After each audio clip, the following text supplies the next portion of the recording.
Constructing your life is about much more than just building a bank account. Each week, join real estate entrepreneur and mindset coach Austin Linney as he interviews guests who are constructing their dream lives and impacting the world around them on a daily basis. If you're an entrepreneur or wanting to start a business, or you just want to hear motivating stories of how others have overcome the odds, you are in the right place. And now for your host, Austin Linney.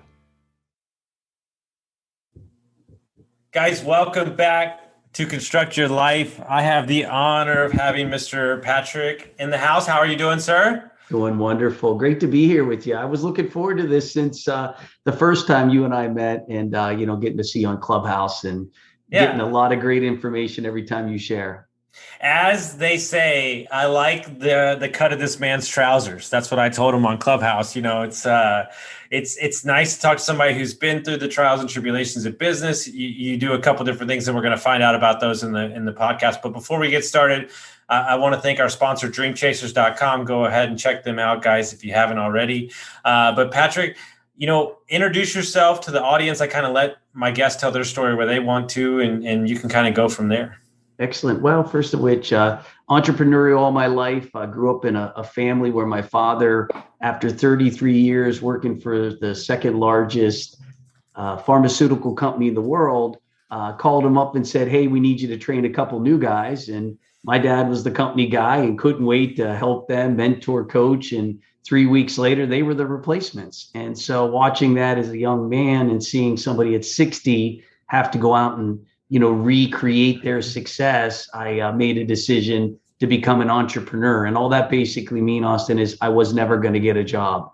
So what does that mean? That means you're selling T-shirts at rock concerts and football games and mowing people's lawns and being Uber before Uber existed. And, just wondering, looking for opportunity. And my life led to network marketing, which I fell in love with the idea. I've been in the same company for 20 years. And have had a very successful run in the direct sales space specifically. And then obviously, as you make money and make contacts, opportunities are presented, and started to just take some of the resources and multiply them in other areas.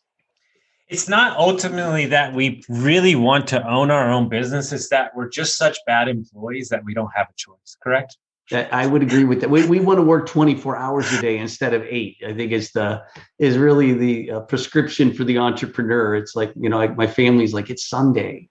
Oh, okay. Sorry. What is that? You're like, what is that? Like, yeah. Perfect example. I told you we're going down to Costa Rica tomorrow. I'll be looking at real estate. And everybody's like, why would you do that? Like, relax. And I'm like, I am relaxing. This is part of me relaxing. I'm the same. It's therapeutic to me. I'm the same way. I love what I do. I love the game of what we all do in business, and getting a chance to mastermind with other people. I think that's a lot of the excitement. Also, is your company that you keep. And so, if you're a 9-to-5, then we're probably not a great guy to sit next to. But if you're an entrepreneur, we'll talk all day about making money and concepts and ideas to make more. So when you say network marketing, what does that entail? What do you do for the last 20 years? So the company's called ACN. So ACN is a direct sales company. They sell electricity, cable television, internet, and they do it through an independent rep model. Tupperware, Mary Kay, same concept, but instead of it being a cosmetic, they happen to sell services in 27 countries around the world. Okay. So I stumbled into it, loved residual income. I don't know if I was living under a rock. I had a bad education, but I never heard of residual income, rent, royalties, residual income. These were concepts that I think I missed school the day they went over that. And it's interesting. I'm 38. I'm signing an operating agreement today for a new company that we're starting that I'm beyond excited about, where I'm handling sales and marketing. And in sales, if I was been in my blood, I worked in the service industry for 20 years, sold wine, all that kind of stuff. But I also ran from it my entire life too, because I don't like the salesy stuff. I don't. But ultimately, wouldn't you agree that we're all in some sort of sales in our life? Like, you're either selling yourself or you're selling a product. Yeah, you're conveying belief. look, if you're a Christian, you're selling it. If you're a Muslim, you're selling it. You know what I mean? If you're a Texan, you're selling it. And I think as a father, you're selling your kids. So I just think it's a transfer of belief. And so, you got to believe before you can transfer. And I think where people have had difficulty, if you will, in sales, in my experience, has been just didn't believe what they were doing. They weren't a raging fan about what they were doing. If you're a raging fan, it's easy to get people to buy because they're buying off your excitement and belief in your education. And over the years of being in the business that long and doing sales and I'm sure being around salesmen and all that stuff, what are the tips and tricks that you've learned for yourself, that you could add some value into the listeners, things that you've learned over the deal, over your years to elevate, to take it to the next level? I start with tell me what you're reading. Look, I think the book of books personally is How to Win Friends and Influence People. I think there should be a digital one. You know what I mean? Like how to do it in the digital age. Well, are you ready for this? We started writing the book last week. I love it. Look, it's we're all in the same paradigm. You know what I mean? It's just, it's just, Uber's time came. It was just who grabbed it, so, but it's a great book, Austin. I'll be your first customer because I really believe that needs to be addressed because, life has definitely changed in the last 12 months. And now it's how to do it in the digital space. But that book is classic. People don't care how much you know, do they know how much you care? And if you really study the most successful people in the world, they brought the most value to the world. So if you look at Steve Jobs and other individuals that, hey, you make billions of dollars, you've helped billions of people. I'm reading, the Sam Walton book. I mean, he brought discounts to rural America. I mean, he no matter how many people said, do not discount. He said, stay in my course. You will pay 30% less, and you don't need to live in Manhattan to pay 30% less. You can live in, bum nowhere USA with 10,000 people in your town, and you will pay the same price that the discounter's paying in the center of Chicago. So I heard the greatest story, and I don't remember what book it was, but I heard the greatest story about Sam Walton. Is he always had breakfast in a diner, right, with his customers and stuff. But true story, he created a cardboard cutout of his, avatar customer, and he called her Sally or whatever. And anytime anybody walked in to sell him something, he would say, "Would Sally buy it?" And they said, "Well, no, she wouldn't understand it." He goes, "Then I don't give a shit." Right. And so many times we want to elevate ourselves. So part of the book is meeting people where they are. Great point. Look, cater to the masses, dine with the classes. Walmart's exploding. Neiman Marcus went bankrupt. So to your point, it's got to be incredibly simple. The simpler you make it, my mentor said, if you make it simple, you get rich. If you do it for them, you get wealthy. So he's like, if you find a way to do it for them, you'll even make more money. But truly, if you're in sales or marketing or any of those type of spaces, you got to be a student of personal development. Like you got to be in a book, listening to a podcast like this, bettering yourself every single day because you are the one taking yourself to the marketplace. And the marketplace will determine what to pay you based on who you are as a person. It's interesting. I was on a podcast this morning of a guy, somebody I really respect, and he was asking me. He said, what do you tell your coaching clients to like? Because listen, as an entrepreneur and an investor in general, like I've got the podcast, we got a book, we have multiple companies, and there's the to-do list never goes away. But what I've transitioned to in the last 6 months that's changed my life is an importance list, but also keep it as simple and frictionless as possible. Like the marketing shit and all that stuff is very important when you've identified the actual customer that you're serving, not beforehand. And you don't need the bells and whistles, but you need to go out and let the sales or the force of the business create the scale, not the other way around. Great insight. And look, I think a lot of people make that mistake, and you being a coach know better than most of just dialing it in for people. I love the fact that that's what you do because, everybody has blind spots. Everybody has they're in their business instead of looking at their business. And so it takes the unemotional person to come in, because sometimes we're just in love with what we do so much that we see, we don't see the flaws, we don't see the problems, we don't see the issues. It's a Mormon story I heard where a guy went to ask a man for his daughter. And the guy said, okay, well, how many cows are you giving me? And he said, I'm going to give you 50 cows. And nobody had ever paid 50 cows for a woman before.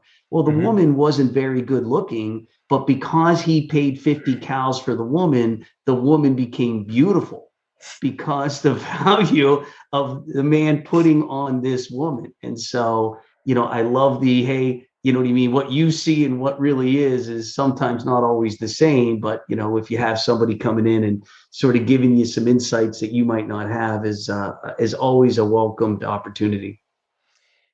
The last 60 days, I've been studying like behavioral investing and like money and the psychology of it. So there's an amazing book called The Psychology of Money that Morgan Housel just released. That's freaking amazing.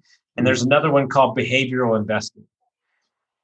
And he said something that really highlights, and I'd be curious to hear your thoughts on this, because I think in our 20s, there's a lot of ego involved in business. And what I realized is I was, in my 20s especially, I was very innate to get the credit. Like I wanted the credit. It was my thing. And he said in the book, he said, when you realize you're not fucking special, like you're not special. I read another book called Build to Sell, game changer book. And he said that you need to be special and make the product or the service you're selling the special thing. That way you've removed yourself from it and you can sell it. It actually has value. But your need to be involved and get the credit is what's holding you back from getting you where you need to go. It's so funny you're saying. So my mentor told me early on, a couple of things. One, ego is edging God out. You know what I mean? Look, I always tell somebody, you'll be very impressed when you meet him because he's got an impressive ego. And people don't know how to take that. They don't know if that's a compliment or a dig. So I'm always like, yeah, you're going to really enjoy meeting him because he's got a very impressive ego. But my mentor said, hey, who's the most important person in McDonald's franchise? I said, the customer. He goes, no, the manager. Why? Because the manager is there. He sets it up. He opens the door. He gets the people there. He goes, who's the least important person in the franchise? I don't know. The janitor. He goes, the owner. Now, who makes all the money? The owner. Why? Because he found important people. So go find yourself some important people, make them important, and you go and become unimportant. And unimportant people. And more importantly, unimportant, they're not asking things out of you so you can go sit on a beach or a catamaran somewhere in the Mediterranean. You're unimportant. They don't need me. Who am I? I'm going to mess things up. I don't even want to come in. We got the important people there. And that important guy makes 70 grand a year and the unimportant guy makes $500,000. And to drop it down another level on a mindset wise, your need to be important and your lack of micromanaging and control is actually strangleholding your damn business. We wouldn't know who McDonald's was if they had one store. What did he do? He didn't manage the store. He was opening stores.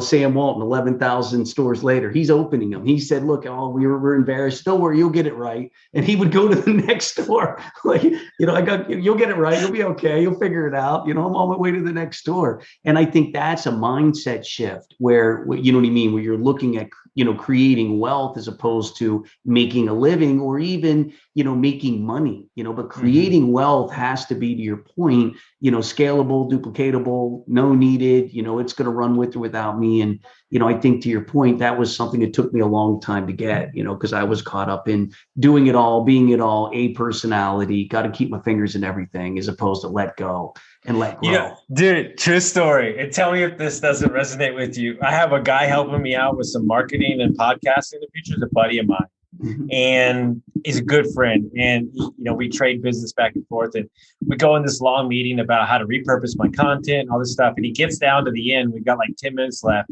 And he's like, okay, I'm going to spend about 10 minutes showing you workflow, how to set up scheduling and everything. And I just looked at him dead in the face and I said, no. And he was like, what are you talking about? I said, don't. I said, this will be so lost on me. And more importantly, I don't care. And now you're just filling my head up with BS. And he was like, okay, great. And I was like, And it's taken me a long time to get there, but I just realized it's not important. It takes us all a long time to get there. So I hope somebody listening doesn't take as long as it took us to get there. Look, let them do their job. You know what? I don't need to go to law school and check on my lawyer. I don't need to go to medical school and check on my doctor. Like, you guys are good. Give me a couple referrals. Let me talk to some people you work with. Great. They all liked you. You served them right. I don't need to question it. You stay in your lane. I'll stay in mine. I'll give you the rope until you screw yourself. But more importantly, I'll give you the creative freedom to do what you do best, because by doing that, I'm empowering you. And by empowering you, you want to work for me even harder. One thing I've noticed, so I've got my fingers in other businesses. And so as I go into meetings with my, partners where that's their business, we started an Indian food franchise, what's never been franchised, Indian food. Everything else has been done. Burgers, come on, pizza. Indian food. And this is, American tasting Indian food. Is it fast casual? Fast casual. How many locations do you have? So right now they have one that's their training center. They started about 12 months ago. Pandemic hit. We had a bunch of people that have already committed to opening different stores. And then we stopped all movement because of COVID. So right now we're trending back. We still stayed open, learned a lot. I got the guy for you. He's my buddy. Yes, I'm going to introduce you after this. He's my buddy. His name is Paul Tran. He is the king of franchises. He is the fast casual king of America. He used to work for Five Guys. He sold over 1,100 franchises for mom and pops. He's the dude. And he is an amazing human being. And we had a whole conversation about expanding and what you need. And you need systems to be scalable. Yep. And if you don't have the systems, you don't have a business when you're branching out. So interestingly enough, he was like, look, the guys that I partnered with, they're like, look, everybody starts a restaurant, then wants to hey, your mom's recipe. He's like, no, we're building it to franchise. So it's coming, from the day from how you greet the person walking in the door. Yes. You know what I mean? Like things that you wouldn't even, hey, this is the manual. This is how here's how everything's laid out and ran. So these guys, I can't wait to meet Paul, but to the point I'm making, when I go to these meetings, I shut up and I let them talk. Even if I have an insight or an idea, I write it down. I say nothing because that's their business, and let them tell me their business instead of me giving them my 2-inch depth of knowledge. And hey, I've ate in a restaurant. So what's that make me? A customer? You know what's interesting? I'll give you an insight to coaching. This is the number one thing and the hardest thing that I've had to realize. And this is imposter syndrome wrapped in a whole different mess of emotions. When I got into coaching, let's say I have a client who's a millionaire, right, in real estate, and he's pivoting into a new business and just, wanting some insight. There's such a imposter syndrome. Like, I haven't done that. I haven't been there. Like, holy shit, how am I going to teach him how to do this? And then I realized from talking to enough great coaches that I'm not here to tell you how to run your business. I'm here to clear off, as we call it, the windshield of BS. Like, Are you BSing yourself? And when I realized that I don't have to live in their business and tell them how to do their business better but supporting them and being a third eye, it really took a lot of the stress off of what I do for a living. And it made me realize that I could be an asset. Yeah. What a great insight. And to your point, coaches that I deal with, same thing. They don't know my business, but that's not their business to know my business. They're, to your point, their business is to point out my blind spots and ask other questions of things that I'm not asking myself, and other insights that I need to have, and magical moments that they're passing me by because nobody pointed out, hey, that's a magical moment. You know what I mean? I do. What are you doing? Like, write that shit down. Like, take a picture. Like, be conscious of that. Like, oh, wow, I never thought I must have had a lot of magical moments that I was too busy doing what I'm doing, grinding through what I do, as opposed to just taking a minute and being like, hey, we should take a photo because this is something we'll look back on in 10 years and go, do you remember? As you're making, and I think a lot of people are in this spot, as you're making money in business and your career, we just who we are, type A's get attracted to, putting their money to work and other investments and stuff. And a lot of people do real estate. A lot of people do a bunch of different things. I'm curious kind of that path for you, where it started, and just anything you've learned from kind of what businesses you've been involved in. So, I'll tell you what I did, and again, doesn't make it right or wrong. I just tell you my story. I had my blinders on, and I made a bunch of money in what I do, and I missed on a bunch of opportunities. A bunch of look, I had people calling, hey, you can take your money, make more money. I don't care. It's in the bank. So as long as it's in the bank and nobody robs the bank and it's FDIC, I didn't care. So I missed out on a lot of opportunities being so focused on what I was doing that I didn't want to distract myself for a minute to look at anything else. Do I want to flip a house? No. Do I want to invest in this? No. So it wasn't until after I had multiple seven figures already saved in a bank account, not in the stock market. Yeah. I had the fucking bank calling me going, dude, what are you doing? Like, who keeps in their checkbook what you got? You know what I mean? I was like, I don't care. Is it still there? I'm like, I'm not interested in that. I'm focused on. And then as I got to a point where my comfort level in what I was doing was there, and that took a decade and a half, then I came up for air. Then I started looking around, and then I found, okay, I've done so well in the people business that I know how to find great people that are great at what they do, and then bring them what is a very difficult thing to get, which is money. So I have the money. That's the part that go try to get a loan from the bank. You know who gets loans from the bank? People don't need money. You know who doesn't get a loan from the bank? Everybody that needs money. So, the point that I'm making, then it was like, okay, let me get into an electric car business. Let me get into an Indian franchise. Let me go invest in real estate with some you know what I mean? But I didn't do that until I had packed the bank. And I packed the bank doing one thing that I knew how to do till I went from good to great. So this, I'm on both sides of the fence with this argument. But it doesn't make it right. Like I said. No. I know, but hear me out though. One of the things I really harp on is that everybody's quick to move on to the next thing or invest in the shiny object before they've maximized out where they are. Like, you as an agent are so quick to stop being a real estate agent because you want to be an investor that you haven't even made the most amount of money you could make as an agent if you went all in. Then you would invest. Like, this is why I love your story. And it doesn't matter that you put your binders on. You invested in these businesses from a place of strength, not a place of it needing to be a home run. And that's a big difference. Big time. And it also gives me the luxury of letting it germinate and grow, where I'm not, hey, look, COVID came, we didn't make any money. We got a burn rate of $5,000 a month. Who cares? You know what I mean? Like, that's fine. We'll just, if we're still here when everybody else quits, we're going to be Forrest Gump in the shrimp business. And everybody else's boats went under, and now we're in the restaurant space, and everybody else is either out of business, licking their wounds, or trying to figure out how to dig out of a hole. Yeah, that's a great point, because ultimately, half of business is staying on to survive. Like, did you take the body blows and are you still here? And something I've been, I like formulate kind of my rants in my head that I do on Fridays, and like something is too many people are investing in businesses or assets hoping that it's their lottery ticket. Yeah. Instead of understanding that, is this a good business idea? If something were to go south and I see it out 5 years from now, too many people are after the quick buck, and you're getting caught. And when you get caught, it's going to take you a couple of years to recover. Big time. Look, I agree. And hey, look, what's the last thing to show up in business? Money.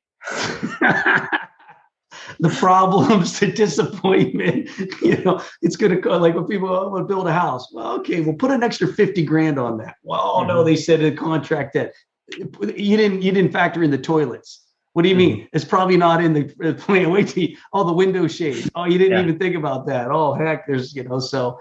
But to your point, I like what you said, because I went all in on one thing, became the greatest that I could, missed out on maybe opportunities because I was so singularly focused until I mastered it and it becomes unconsciously competent, where I could do it and do something else and learn another skill set, but unconsciously still do my day-to-day business. Yeah, that's an amazing point. I didn't even think about that, because any bandwidth that you're pulling away from said thing is ultimately going to make you weaker in that area. So if you're operating from a place of strength, that's why I tell everybody, like, my question to you is like, what is your need? Like, what is your need? Like, these businesses that I'm starting, like, we're not expecting to take a salary or any money for like a year minimum. And so it's like, okay, great. Well, that's not the goal. The goal is to build a business up where we can get running by itself or sell later on. And so that's a different mindset walking in when the owners know that we don't need it to survive. And then I look back at the business I started 2 years ago that did fail. Like I was hanging on to it, like every deal with, the death grip, It's a different energy. And you're going in, look, scared money, you know what I mean? Doubt, fear, all those factors. When you're in, how do you win at a casino? Use their money. You know what I mean? It's like when you're up, you can't lose. I can't lose. Look at that. Everything hits. When you're going in and behind the 8 ball, then it's, a different mindset. So to your point, I really believe any business that I'm involved in, I reinvest every dime back in the business. I'm not here to take a dollar out. I see the long play. I'm in scalable businesses because I understand wealth creation and leverage and things that took. So if I'm going to get in the business, like the franchising, I want to be the franchisor. I don't want to be a franchisee. I want to sell franchises around the world. And so why would I not go into a franchise business instead of starting a franchise? Starting a franchise gives me bigger upside potential as opposed to buying a franchise and trying to be a multi-unit owner, as opposed to starting one and then selling everybody else on my idea. That's a great point. And so as you look at the next couple of years of your life, like business-wise, entrepreneur-wise, are you going to continue to work at your job and just continue to scale and investments that you do? Like, where do you see like your lifestyle moving forward? So great questions. I mean, Austin, I see why you're where you are. One thing is, my business gives me connections. I am in the network marketing business. I am a recruiter. So I am out there every day. Who are you? What do you do? Who do you know? Tell me your best friend. And I would never stop doing it because it gives me a network to always go after. So the benefit of the network is I'm constantly looking to recruit and network. And through the network is where all the ideas came and all the business, because I met people like you that were passionate about something. I'm like, all right, you just need money. I get it. You know what I mean? Now. Yeah, we need money right now. So if that's the case. Yeah, right. You know what I mean? So we'll talk. But I mean, that's, you know what I mean? I find people that are great at what they do, that are sold out at what they do, that'll go down with the ship of what they do. You got to always have that. My mentor said, don't forget where the money came from. You know what I mean? There'll be a point that, they don't see you there, sweeping the floors and doing all that stuff. They just see you collecting a dividend somewhere. And what's he doing? Well, what he did was he brought the money to start it. And then we all benefited from that capital. So there's a something that's kind of the theme the last 2 days in the podcast I've done. And it's important. And maybe I was just talking to my other co-host on my podcast, who's an apartment investor. Maybe I'm a little bit different. Maybe I'm just a different cat. But something hit me about a year ago. And don't get me wrong, I surround myself by amazing people that underwrite deals. So I'm not just like willy-nilly going into it. But I would literally, knowing you and what you stand for and my business partner, I would hand them like $100,000 and say, I don't need to look at the deal. Because ultimately, yes, the idea matters and the fundamentals matter, but in essence, aren't you betting on the entrepreneur? Aren't you betting? And so this is something they don't talk about. As a coach, I have a client who's building $1 billion health insurance company right now, like multi-billion-dollar company. Like I've seen the inside of his brain. Like I'm his coach. So how would I not invest in that human being, right? Because I know he's going to go for it, and his needs and wants, his why is higher than his need for money. And so I bet my money on that. And so my question to you is, when you look at a business opportunity or investment, are you investing on the entrepreneur, or are you investing on the idea, and a little bit of both? A little bit of both. Like I've got to like the industry. I've got to see the scalability. I'm always like trying to stretch their vision of go bigger. You know what I mean? Like, hey, that's fine. Tell me where you can be in 15 years if you had unlimited resources, and really allowing that exercise to work. Second thing is I find people that are shooting stars. They're going to do it with or without me. I am just fortunate enough to come along and Ray Kroc. You don't know what you got here. You know what I mean? Like the McDonald's brothers are making a living. It's like, I've seen enough in my lifetime to know this is a home run. And if I don't do it, somebody else is going to do it. Indian food. Yeah. If I don't do it, someone else is going to do it. So it's not, I don't want to be sitting in an Indian restaurant 10 years from now being like, oh, we could have, and the greatest I've got a lot of good compliments in my life, but there's two of my favorite. My old boss in private equity said about me to somebody else. They said, Austin's a shooting star. If you get close enough, you might get some shrapnel on you. Yeah, that's great. And I was like, I like that. I like the sound of that right there, you know? And so it is the truth, right? Because the energy that we put off in, like you said, somebody is willing to go down, because let's be honest, it's bloody out there, baby. And I'm not meaning in an actual war scenario, but business is war. And you have to be willing to do what's necessary for your investors, but also for your idea. Like you're seeing me right now because I'm so charged up on this idea that we're like going to change the entire construction landscape in America. Love it. Because of my network and because of the guys behind me that do what they do well. And then so the joke in the company is we're going to keep a stoplight at the head office, and Austin needs to know when the green light's on, because I'm going to fill up the bucket, baby. Yeah, you know, yeah. And so, but that's what's fun, right? And as you get older, you realize through the trials and tribulations that ultimately it's as simple as this: I want to do cool shit with cool people, right, and have a good time. And all that other stuff, the money, the houses, the boats, they'll figure themselves out. Yeah, you bring up a great point, and I feel 100% the same way. I want to do fun stuff with cool people. This is our time. We don't have any other time. You know what I mean? We weren't born in the 50s. We weren't. Yeah. We're going to be here in 2050. You know what I mean? Like, this is it. So what we do with this right now, with the cards that we've been dealt, with the time of the world that we're in right now, this is it. And, what I find is, to your point, you get so good with people, you really have that discernment. Like, I know when people are like, look, you're looking at the money's the last thing to come. You should be, if you're willing to sleep in your car, if you're willing to shower at the gym, if you're willing to tell your family, I'll see you in 5 years, and no different if you were an NBA, NFL, Yep. If you're a SEAL, like, I love when these people, I don't want to move. If you were an NFL player, guess what? You would be moving. I like Baltimore. Well, guess what? They traded you to Dallas. So goodbye. You know what I mean? You're not, well, my friends live here. Who cares? You know what I mean? Yeah. You have a higher purpose than all those other things have zero relevance in those decisions. My philosophy is have plane will travel.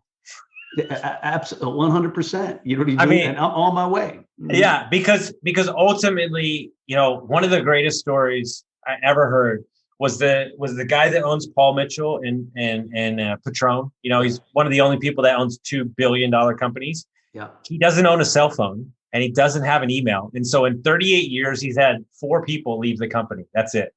And he does every meeting in person because he wants to sit down. He wants to have these real conversations with people. And sometimes we forget that as entrepreneurs or CEOs or landlords or Airbnb managers or all these things, there's a human on the other end of that line. Yeah.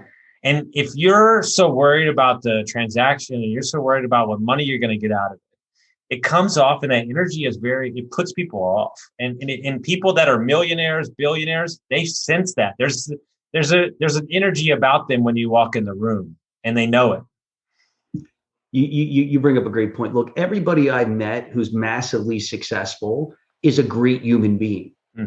Period. Yeah. Now, inherited money is a different story. You know what I mean? Like, I feel bad for those people. You know what I mean? I think sometimes, the fight of the, to get there is taken away. And look, it's sort of like being in America. You're the spoiled, fat, rich kid in the world. You don't even know it.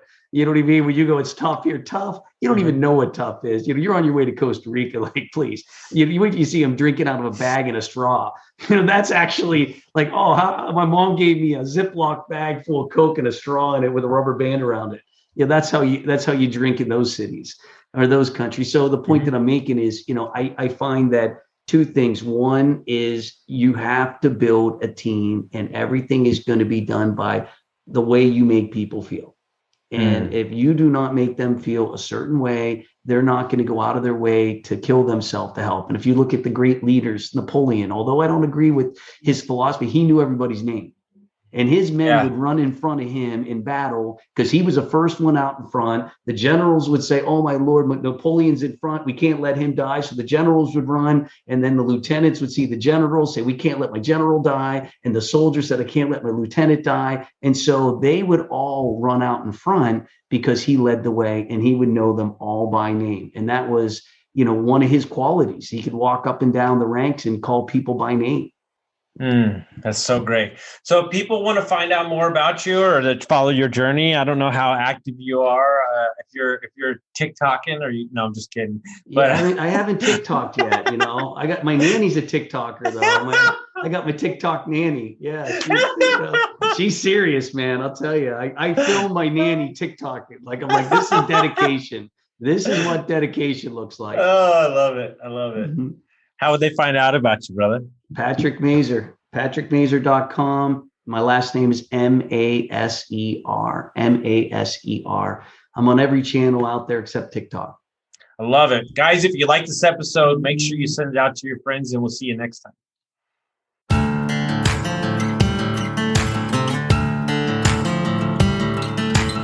Thank you for listening to Construct Your Life with Austin Linney. If you enjoyed this episode, be sure to rate, review, subscribe, and pay it forward by sharing with a friend.